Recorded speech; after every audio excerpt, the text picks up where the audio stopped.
Hey, before we get any further, would you guys put your hands together and help me welcome everyone watching online, watching on our website or our app. We think you're a part of our church family, so thanks for hanging out with us. Let us know how we can pray for you or serve you. And if you've got some way we can come along beside you, we would consider that an honor to help you in any way that we can. Well, it's good to be back with you guys today. Was gone for a few weeks, if anyone noticed. Yeah, what? Yeah, who is this guy? Yeah, I'm Brian. I'm the pastor, yeah. Hey, I just want to thank you guys from the bottom of my heart. For the past 5 years now, my family and I have taken a chunk of time each summer just to get away and to unplug. And it's been a huge blessing to my family, but it's been a huge blessing to me just to get away into God's creation and to get into nature where I can get away from the noise and the chaos and just hear His voice. So thank you guys so much. It's been a blessing to our family, and I hope for you were blessed by some of the awesome voices that you got to hear from over the past 4 weeks. Were you guys blessed by? Yeah. Well, if you have a Bible with you today or the Bible app on your phone, we're going to be in Luke chapter 10. Luke is in the New Testament, so the back portion of your Bible. Luke chapter 10, we're going to find a story that I believe is going to be familiar for many of us, but hopefully God speaks it to us in a fresh way today. We're going to be in Luke chapter 10, verses 38 through 42. 38 through 42, I think it's a story as relevant today as it was 2,000 years ago. This is what Luke records for us. It says, as Jesus and his disciples were on their way, he came to a village where a woman named Martha opened her home to him. Now, notice whose house it was. Whose house was it? Yeah, Martha's house. We'll see why in a second, because she had a job. No, I'm kidding. Yeah, okay. Verse 39, she had a sister called Mary, not her house, who sat at the Lord's feet. I'm joking, sorry, God.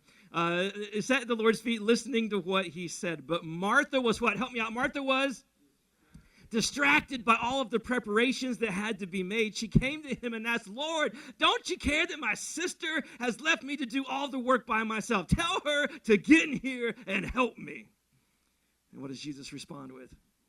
Martha, Martha, Martha, Martha. Martha, Martha, Martha, Martha. You know, when Jesus says your name multiple times, it's not good, right? Martha, Martha, Martha. The Lord answered, you're worried and upset about many things, but few things are needed, indeed only one. Mary has chosen what is better, and it will what? It will not be taken away from her. Today we're beginning a new collection of messages for the next 4 weeks called Reset. Everyone say Reset. And here's why I think this is such a timely part of the calendar to talk about this. As many of us get ready to ramp up to back to school and to get the kids back and the chaos that is the fall, have you ever noticed, have you ever noticed that your life can get so overloaded that you begin to freeze up and your life begins to glitch a little bit? Anyone know what I'm talking about? Like you're running an outdated version of Windows, someone out there, and you've got too many programs open, you got too many tabs open, and things begin to run slow, and things begin to crash until ultimately you get the spinny wheel of death. How many know what I'm talking about? The spinny wheel of death, and it just keeps on spinning and keeps on spinning. When you get in one of those situations, what do you have to do sometimes? You just have to hold down the power button and do what? You gotta force quit everything that's open. You gotta start from the beginning and build things back up to get your machine running properly again. Call DJ. Hey DJ, I got a problem with my computer. Can you help me out? Now, we've all experienced that, but the reality is that's exactly where we find ourselves today. We forget that we are not a body that has a soul, but that God made us as a soul, something eternal that has a body. Our lives have become so overloaded, so cluttered with activity, with obligation and digital noise, our souls have essentially frozen up. And we're spinning, but we're not getting anywhere. We're busy, but we're not productive. We're connected, but we're not connected with anyone, and especially with our Creator. So over the next few weeks, I want to talk about how do we reset our out-of-control, hyper-connected, hectic lives. How do we hit a reset? How do we practically do that? We're going to talk about how to ruthlessly eliminate the hurry that is robbing us of so much joy in our lives. We're going to talk about that. And we're going to talk about, I'm so excited about this, we're going to talk about how we can actually experience Jesus in the ordinary moments of our day. Because here's what I believe, is that we don't need to just know about Jesus. We don't just need to know facts about Jesus. You know what our world is hungry for? You know what your soul is hungry for? To experience Jesus. in real, intangible ways in your ordinary, everyday life. And we're going to talk about how we can do that. Today, I just want to lay the foundation for this. So if you came in today hoping that I was going to say something extremely practical to help you out, sorry. Come back next Sunday and the Sunday after that. Today, we're just laying the foundation. I want to preach a message that I'm calling simply this: system overload. System overload. Because here's the problem. We're running too many programs at once. You ever had that happen to you where you've got so many tabs open on your computer that some pop-up begins playing an advertisement on some website, and you've got this music coming out of your computer, and you have no idea where the music's coming from, and you're going through all your tabs trying to figure out, where is this coming from, right? Anyone know what I'm talking about? Two people? What are the rest of you like? I open one tab, and I close a tab, and I open the next one, and then, no, whatever. That's a picture of my life, anyway. We're living these distracted, hurried, overwhelmed lives. And the crazy thing about it is that we brag about it. When someone asks you how you're doing, what do you feel obligated to provide them? How busy you are, right? How's it going? Oh, good. Oh, busy. Oh, yeah, 17 different things going on. Oh, look how important I am. Look how valuable I am. Look at how needed I am. But one of the things I've learned, it's maybe taken me 46 years to realize this, that there's a massive difference between being busy and being fruitful. There's a difference between motion and progress, and there's a difference between full and fulfilled. Let me paint you a picture of what I'm talking about. This is life for the everyday average American in 2025. You wake up in the morning, your eyes pop open. Everyone open your eyes. Now, what's the first thing you do? Before your feet have even hit the floor, you reach instinctively for your phone, and you grab it, and you go through the 10 notifications that you got while you were sleeping. You scroll through social media while you're trying to, get some coffee down, get some caffeine into you, and before the morning is even going, you are looking at the outrage of the day. You are looking at the highlight reel of people's lives that you barely even know. You're learning about products you didn't even know you needed 5 minutes ago. Anyone else, your phone listen to you and give you exactly, oh my gosh, this is exactly what I was looking for. It's crazy. And then we rush to get ready and we listen to a podcast at 1.5 speed because ain't nobody got time to actually listen to a podcast at regular speed. You got it at 1.5 because you're trying to maximize your day. And then you're in traffic and you're sitting there and you're scrolling through your emails, trying to respond to emails so you get a head start on your day. You arrive at work and you are mentally exhausted from all of the information that you've already processed, and it's not even 9 a.m., y'all. Your day is a collection of meetings and messages and interruptions and urgent requests. At lunch, you sit at your desk and you multitask because you're trying to get caught up. You come home totally depleted, but instead of rest, you shuttle your kids to this outing or that thing or to this recital or to that sport. You try to have some semblance of a social life. You catch up with the news, and then you binge watch a couple episodes of your favorite show just to decompress. You fall into bed at 11:30 p.m. exhausted, but before you shut your eyes one more time, what do? You reach for your phone just to see if there was anything that I missed. And then the cycle starts all over again the next day. Now, here's my question. In that entire day that I just described, maybe a little too accurately to some of you, maybe, I don't know, where exactly are you supposed to connect with God in that day? In that day, where are you supposed to hear his voice? Where are you supposed to experience his presence? Where are you supposed to find his peace? Where are you supposed to become more like Jesus? And the answer is you're not supposed to. That the pace of our lives today, it has become impossible to be a spiritual being, to be someone that has a foot in this world and a foot in the life to come. It's impossible to be straddling both of those worlds with the pace of life that we live today. And so I want to give you guys 5 quick truths today. I want you to write these down. I want you to take a note on your phone, take a screenshot. If you have our app, you can open our app and take notes in there. But I want to give you 5 things that we have to just own today. Everyone say, I got to own it. You just got to own these things in order to download the stuff that's coming in the weeks to come. If we don't settle these things today in our minds and hearts, the stuff that's coming in the weeks ahead, it's going to seem like, well, maybe that's a good idea, kind of, I don't know. So these things that we have to own. So let's lay a foundation. Here's the first takeaway truth I want to give you is this. Write this down. Hurry is the great enemy of spiritual life. Hurry is the great enemy of spiritual life. Not sin, not atheism, not the rot of secular culture, that hurry is the great enemy of spiritual life. When we were in the Sabbath practice and practicing the way, I believe it was at the end of last year, John Mark Comer, he mentioned this, and this quote stuck with me. I put it in my notes, and I've looked at it often, is that hurry is not of the devil, hurry is the devil. And when he said that, it like hit me between the eyes. It was like a gut punch. It was like, oh my gosh, that is so true. He's not saying that hurry is bad or it's not healthy. He's saying it's the primary way that your spiritual enemy and mine robs us of what God wants to do is through hurry. But it's like why? Why hurry? Here's why hurry is the great spiritual enemy of your life. Because you cannot love and be loved if you're in a hurry. It's impossible. What does love require? Love requires presence, it requires attention, and it requires time. If you're always rushing to the next thing, if you're always thinking about the thing that's coming up, if you always feel like you are chronically behind, you can't love well. You can't love your spouse well sitting at the dinner table if you're composing emails in your mind for the next day. Not that any of you have done that before, right? It's impossible to love your kids well when you're trying to get them just to hurry up and spit out their stories so you can get to the important things that you have to do. And it's impossible to love God well when you can't sit still and know that he is God. Listen to what Dallas Willard said, one of my favorite thinkers from the last century. He said, the key to spiritual life is not more spiritual activity. The key is the space between the activities. Let me read that again, because if you can understand this is so huge.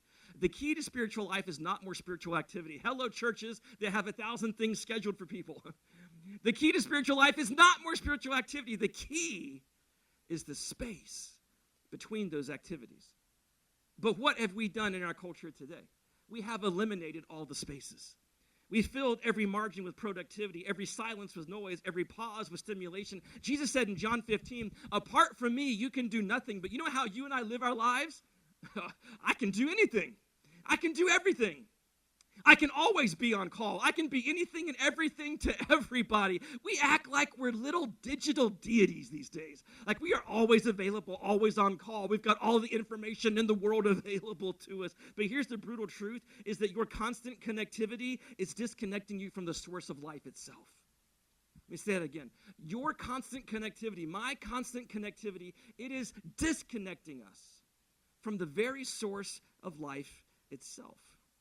Research from neuroscience is proving now what spiritual masters have known for centuries, that our brains actually rewire themselves based upon our habits.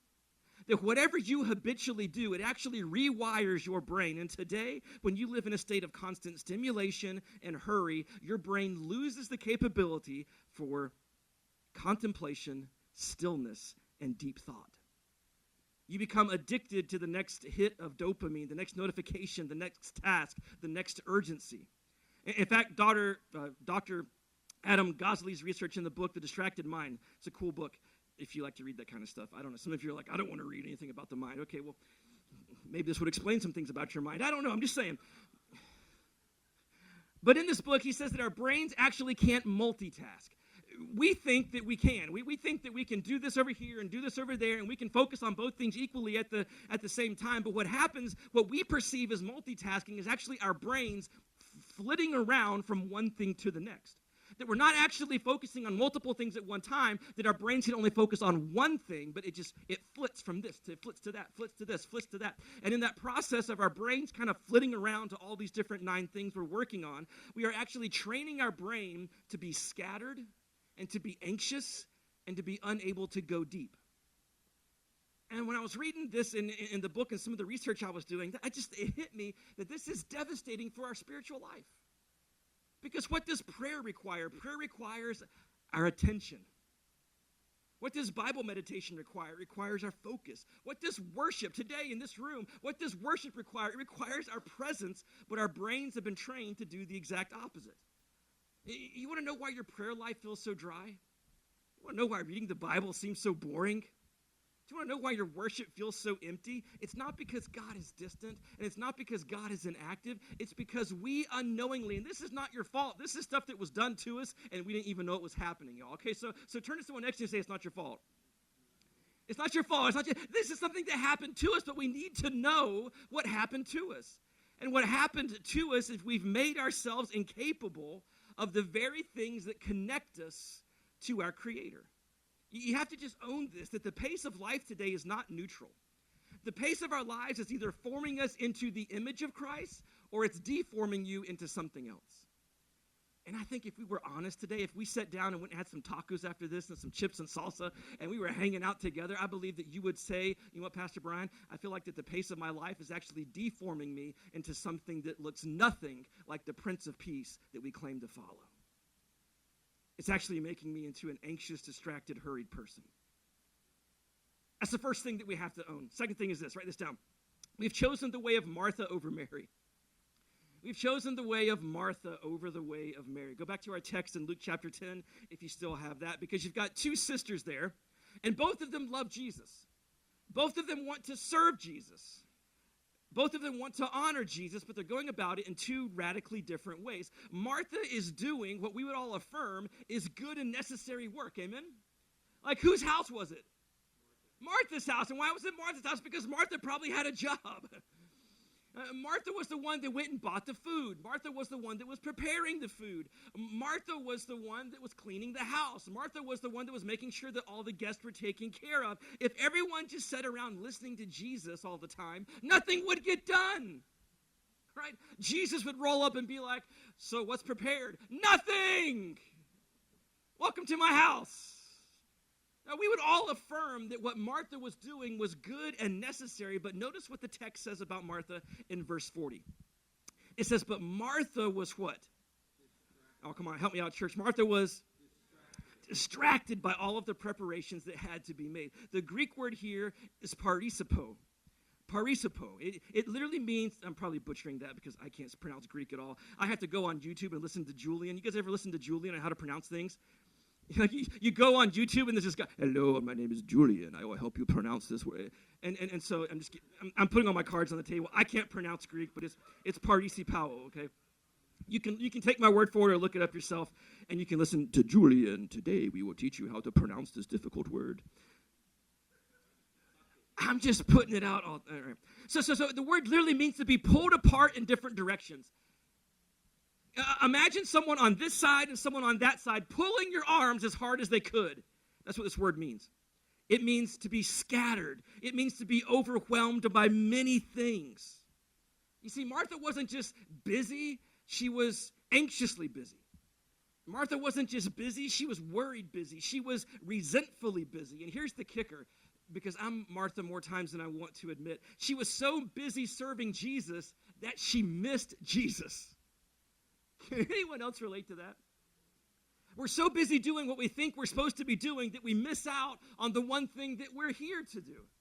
We fill our calendars with church activities and school volunteer obligations and good causes, and we work overtime to provide for our families, and we shuttle our kids to this activity and to that activity. We're serving on committees. We're attending the PTO, and after all of those good activities, we have somehow lost the ability to simply be with our Creator. Mary, on the other hand, she chose what Jesus said is the better part. What did Mary do? She sat at Jesus' feet. She listened. She wasn't anxious. She wasn't double-minded. She wasn't double-hearted. She was present there in the moment. She listens to his word. She gives her presence to his presence. She was fully there, fully attentive, fully alive to the moment.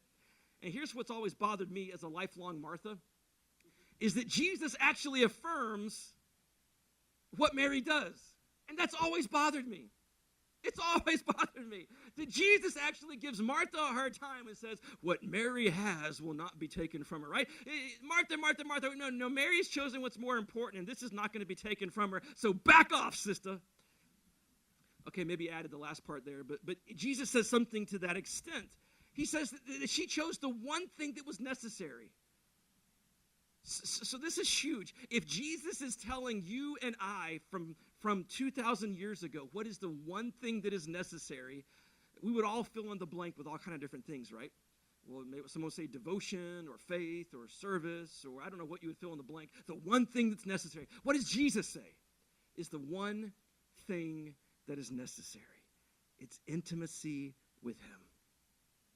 It's connection with our Creator. It's being present to God. I hope that messes with your theology just a little bit. I hope that messes with your view of God just a little bit. Jesus says there's one thing necessary, and he could have filled in that blank with anything, and what did he say? Just to be present with me, to sit at my feet, to hang out, to commune, to interact. But we've been conditioned to believe that that's selfish, that's impractical. We can't afford to do that.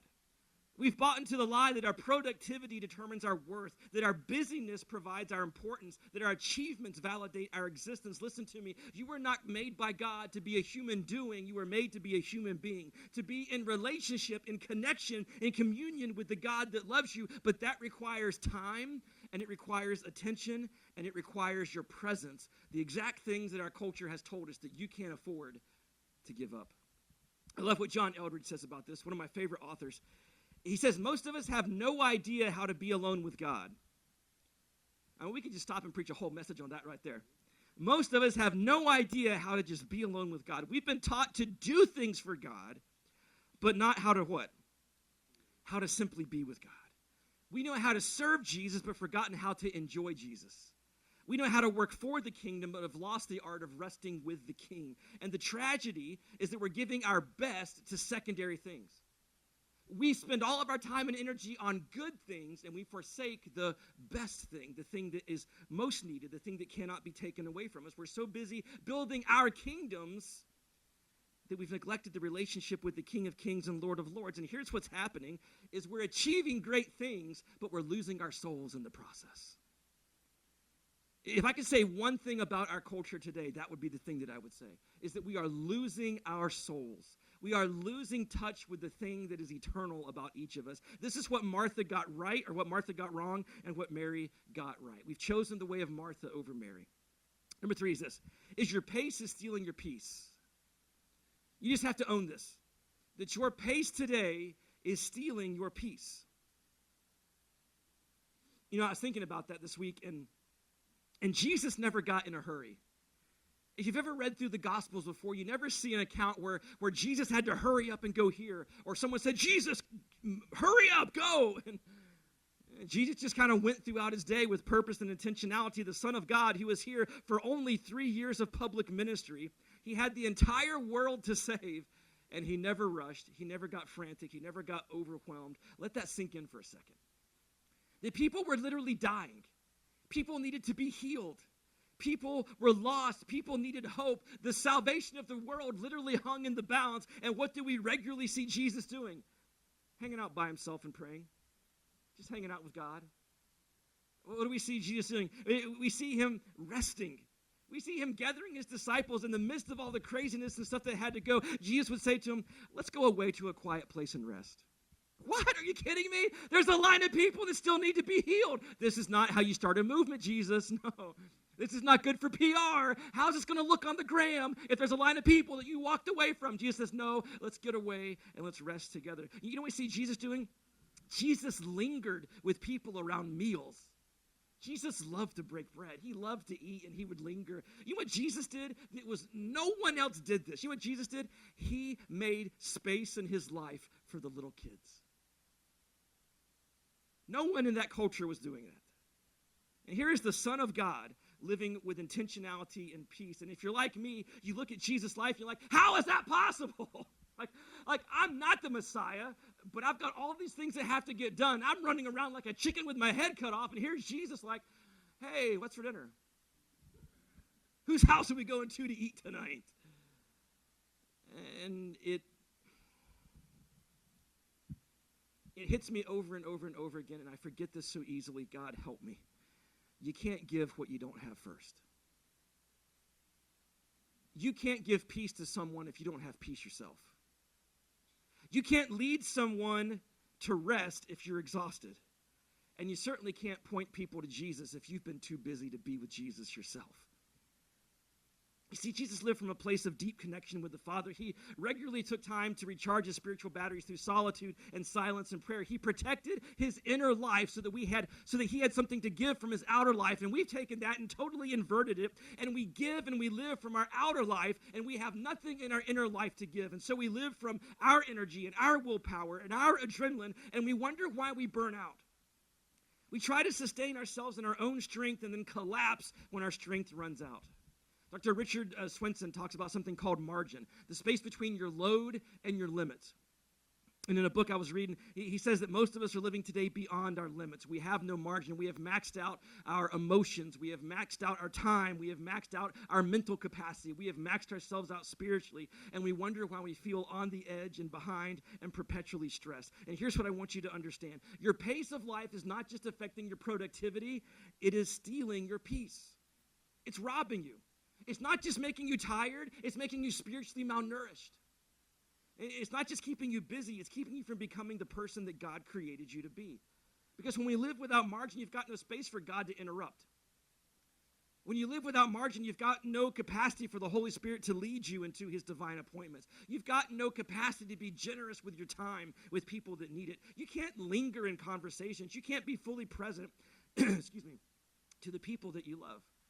You become a slave to your schedule instead of a friend of God. You become dominated by urgency instead of guided by what's eternal. You become reactive instead of responsive, driven instead of led, and scattered instead of centered. And the most heartbreaking thing is that most of us believe this is just the way you have to do things in our world today. That this is just what it means to be a successful person in the world that we live. But I want to tell you, this is not the abundant life that Jesus came to give you. This is not the peace that surpasses understanding. This is not the rest that Jesus promised for your soul and for mine. So everyone take a deep breath with me right now. Everyone take it, breathe in, breathe in. Breathe out. Now, I know these words are going to be familiar, but let the words of Jesus sink into your soul this morning. Jesus says, "Come to me, all of you who are weary and burdened, and I will give you rest. Take my yoke upon you and learn from me, for I am gentle and lowly in heart. And you'll find rest for your souls, for my yoke is easy and my what? My burden is light." If you're like me, you love those words, but you wonder why they're not more present in your life. You ever wondered that before? Like, I love those words of Jesus, but why is that not present in my life? And I had to come face to face with the reality is that how can you come to Jesus if you don't slow down long enough to hear his voice? How can you learn from Jesus if you're too distracted to pay attention? How can you find rest for your soul if you've never created any space for that to happen? And please hear me today. This is not a guilt trip. I am not trying to make anyone feel bad today. That is not why God sent me. God sent me today as a shot across the bow, as a canary in a coal mine, as a blinky light on the dash of your car saying, warning, warning, warning, that there is hope and there is help coming in the weeks ahead. But we've got to come face to face with the brutal reality of what our culture has done to us and what has been done to you and what has been done to me in the world that we live in today. So 2 more and we're done. Number 4 is this, is that technology has hijacked our attention. Can I get an amen from someone? Someone looking at Facebook right now. Can I get an amen? Technology has hijacked our attention. Let me ask you a question. I can tell my voice is not in preacher shape. Let me ask you a question. When was the last time you spent 24 hours and never checked your phone? Some of you are like, 2006? Seriously, when was the last time you spent 24 hours and never checked your phone? When was the last time you spent 10 minutes in stillness and silence without totally freaking out? When was the last time you went on vacation and didn't feel the need to document it on social media? Sorry, okay. I'm just saying we don't like those questions because it makes us come face to face with the reality that we've become more addicted to these devices than we care to admit. We've become addicted to the stimulation and connectivity and the information and the entertainment. The average American, get this, they check their phone 96 times a day. That's once every 10 minutes of your waking hours. We receive 121 emails a day. We consume 34 gigabytes of information, which is more than enough to crash a laptop from the 1990s. We are drowning in data, but we are starving in wisdom. And this is what happens to our souls, is that we become surface people. With all of this information, with all of this noise, with all of this data, we're surface people. We know a lot about everything, but we don't know anything deeply. We've got opinions on all these things. We got opinions about that. I got an opinion about this, but we have little wisdom on anything. We have information, but we're not transformed. We're connected, but not grounded. We're stimulated, but not satisfied. In a book I recommend, Cal Newport, his book is called Deep Work. And he talks about how the constant connectivity has rewired our brains to the point that we've trained ourselves to crave the constant stimulation. And when our brains don't get the constant stimulation, we get anxious and we get restless. And maybe you've experienced this before, when maybe you didn't have your phone with you, and maybe you left the house and left your phone behind, and you had that awkward moment of you're sitting somewhere, and everyone else, as soon as they sit down, what do? Yeah, they pull their phone out, but you don't have your phone. And so what do? You just have to sit there, and you feel naked. Am I preaching truth out there? Like you're like, oh my gosh, what do I do? And he says that's not an accident, that has actually been done to you. This is something that the tech companies have done to you, that your brain has been rewired. And this is devastating for your spiritual life, because the spiritual life happens in the deep places, not the surface. God whispers to us in the silence. The Holy Spirit forms this in the stillness. But we've made ourselves allergic to the depth and the silence and the stillness that it takes. Think about the last time you tried to pray for an extended period of time. And you're okay, I'm going to pray. Pastor said I should pray more, so I'm going to pray more. And you sit down and you're praying and you get like 15 seconds into it, and what happens? Oh, crap, that email. I got to respond to that. How long, when you forced yourself to be still before you bounce to something else? We've lost the ability to simply be still and know that he is God. And we haven't even talked about social media. I won't even talk about social media because I don't want to sound like a grandfather. But I will make this one statement. This is a nugget. We're more concerned with appearing blessed than actually being blessed. We care more about looking spiritual than being spiritual. Instagram has convinced us that life is supposed to be constantly photo-worthy. LinkedIn has convinced us that we should constantly be climbing the corporate ladder. Twitter, or X, has reduced our attention span to 280 characters, and TikTok has made us addicted to a new dopamine hit every 15 seconds, and all of this is making our brains anxious and full of comparison and distraction, the exact opposite that we need to flourish. And here's what I want you to understand, that your phone is not neutral. I used to think that my phone was neutral. It's not anymore. I used to think that social media use was harmless. It's not. I think there's enough data to back this up now. Our constant connectivity is not just a modern convenience. It's actively forming us into people who cannot connect deeply with God or others. You have to just own this. Every time you reach for your phone, instead of reaching for God, you are training your heart to find comfort in something other than Jesus. Every time you scroll instead of pray, you are learning a habit that makes it difficult to connect with your Creator. Every time you choose stimulation over stillness, we move further away from the life that God created us to live. And I don't want you to tune out, okay? I've got one more, and then we'll be done. But this is the hope that I want to give you as we go into next week, is that you were made for more than this. And again, the goal of today is not to make you feel bad. The goal of today is not to beat you up. The goal is to let you know that you were made for more than the chronically overwhelmed state, the distraction, the spiritual malnourishment. You were created for more than the rat race that we call modern life today. You know what you were created for? You were created to walk with God in the cool of the day. Go back to the garden, and what do we see? God created man and woman to be with him and to walk with him in the cool of the day. This is why you're here. This is why you've got breath in your lungs. You were created for connection, for intimacy, for friendship, to hear his voice, to be in his presence, to be able to feel his peace in no matter what circumstance you find yourself in. Listen to what God says to the prophet Isaiah. God says, in returning and rest you shall be saved. In quietness and in trust shall be your strength. That verse is so huge. You should take a picture of that. You should make that your verse for the month. in returning and rest, not in doing more or achieving more or being more productive, in returning and rest, in quietness and trust. Church, let those words sink into your soul. Or the words of Psalm 46:10, God says, be still and know what? That I am God. Be still. That if we will be still, we will know that we are not God. That it's not about our achievement, not about our ability, not about what we can do. But if we will still ourselves before his throne, it will change everything. We see this in the life of Jesus. Jesus lived differently. He was never in a hurry, but he got more done in 3 years than you and I will do in 10 lifetimes. Jesus was fully present to every moment, every person, every chance to give and receive love. He prioritized time with his Father over the crowds. He chose depth over breadth, quality over quantity, being over doing. And he's inviting you and me today into that same kind of life. He's calling us out of the chaos into his peace. He's offering us rest for our weary souls. He's providing an alternative to the madness that we find ourselves living today. But you know what this requires of you and me? It requires that we make some difficult choices. Because we're going to have to choose what is best over what is just good.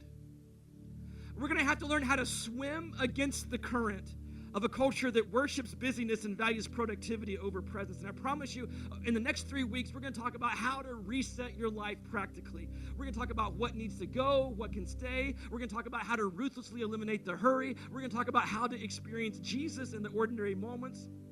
But today, I just want you to see the problem clearly. That we cannot continue living the way that we are living and continue to move. Continue to become a follower of Jesus. We're going to be stagnated. We're going to be stuck at the surface. We're not going to be able to move into the depths. That we're just going to be stuck in the shallows, wondering, where is Jesus? Where is God? And the whole time, he's there. It's not sustainable spiritually. I want you to recognize that your soul is crying out for something more than the frantic and frenzied and fragmented life our culture has convinced us is normal. And here's what's so sad, is I talk to people all the time, people that want to follow Jesus, people that love Jesus, people that want to connect better with him, but they don't have 10 minutes in their day to pray. They don't have 5 minutes in their day to read the Bible. They don't have time in their busy, over-connected lives to connect with their Creator. And they feel guilty about this. They feel like they're a bad Christian because they don't have time for God. But the problem isn't their heart. The problem is their pace. The issue isn't their devotion. It's our level of distraction. Friend, God is not asking you to do more for him. He's asking you to be more with him. He's not calling you to greater productivity. He's calling you to greater intimacy. He doesn't need your busyness. He wants your presence. And today I say enough is enough. Enough of living in this world and expecting kingdom results. Enough of embracing the culture's pace and wondering why you can't find God's peace. Enough of being too busy for the very relationship that gives us life and purpose and meaning and joy. Our soul is starving and we give it more productivity. Our heart is thirsty and we give it the salt water of busyness. Our spirit is crying out for rest, and instead we give it more work. It is time for a reset today, church. It is time to rise up and to remember who you were created for and why you were created, and to choose the way of Mary over the way of Martha. It's time to recognize the one thing that cannot be taken away from you. God is calling you back to himself today. Church, God's calling you back to himself. He's inviting you to live a life of peace, not pressure. To live a life of presence and not productivity, a life of depth and not distraction, but you've got to choose it. You've got to want it more than you want the approval of the world that'll watch you work yourself into the ground and call that success. Jesus is standing at the door of your weary and broken soul, and he is knocking. And he is saying, if you will open the door, if you'll just open the door, I will come in. And you know what he says next? We'll share a meal together as friends. We'll hang out.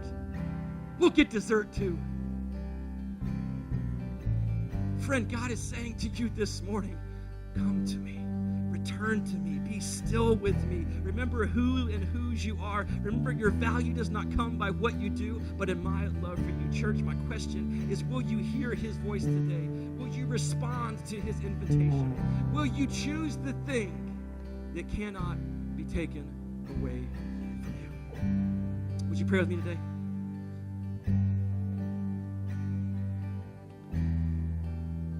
Father, I pray that these words that you have given me. I pray that these words that have gone out this morning, God, I pray they be your words. I pray that you take this and you mold it and shape it to each of our circumstances and speak to each and every one of us in the individual way that we need to be spoken to. Father, I pray against any spirit of guilt, any spirit of condemnation, any spirit of shame. That is not what you want in your house today. That where the Spirit of the Lord is, there is freedom. No. This is about something that's been done to us. This is about something that we need to open our eyes to. This is about some choices that we need to make. And so, God, we thank you for this warning. We thank you that you care enough about us to shake us every now and then and say, wake up, wake up, wake up. Father, I pray that as we go into the next coming month, the next few weeks of this collection of messages, that you would speak into each of our situations, and we would know practically what it is that we need to do. Not 100 next steps, but our next step. And maybe the step after that. So, Father, whatever that may be, we come before you today and we say that we are open. We are open to what you want to say. We are open to what you want to do. That we are open to the changes that you want to make in and through our lives.